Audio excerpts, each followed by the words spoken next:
वाचवणं बंद केलंय, तर त्यासाठी आपलं उत्पादन त्या ठिकाणी कमी होऊ शकतं. त्यासाठी आपल्याला हे गोष्ट करायची आहे.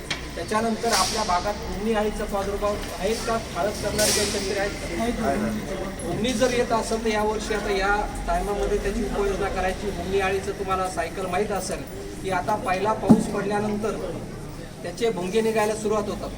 तुमच्या शेतामध्ये जर लिंबाचे झाडं, बोरीचे झाडं, बाबळीचे झाडं असेल तर रात्रीच्या वेळेस ते पाला खातात आणि पाला खाल्ल्यानंतर ते काय करतात, आपल्या जिथं तुम्हाला शेणखत दिसेल किंवा जिथं ओलावा दिसेल तिथं त्या ठिकाणी अंडे घालतात आणि ते भुंगे अंडे घातल्यानंतर एक भुंगा जवळपास 100 अंडे देतो. म्हणजे 100 अळ्या एक भुंगा तयार करतो.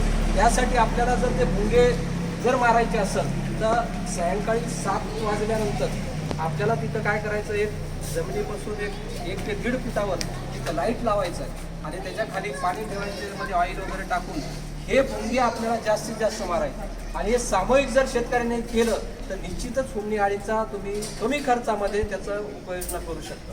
त्याला काही जास्त खर्च लागत नाही, फक्त लाईट एक तर लागते. आता बऱ्याच शेतामध्ये लाईट नसतात रात्रीच्या वेळेस.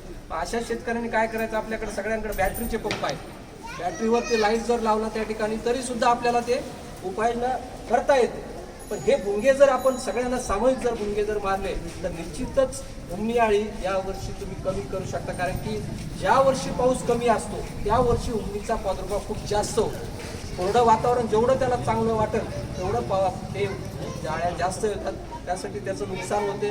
त्यानंतर तर आपल्याला उपाययोजना आहेत बऱ्याच रासायनिक तुम्ही हे टाकता, पण जर अगोदर कमी खर्चाचं उपाययोजना जर केली तर निश्चितच त्याचा फायदा आपल्याला शेतकऱ्यांच्या दृष्टिकोनातून चांगला आहे.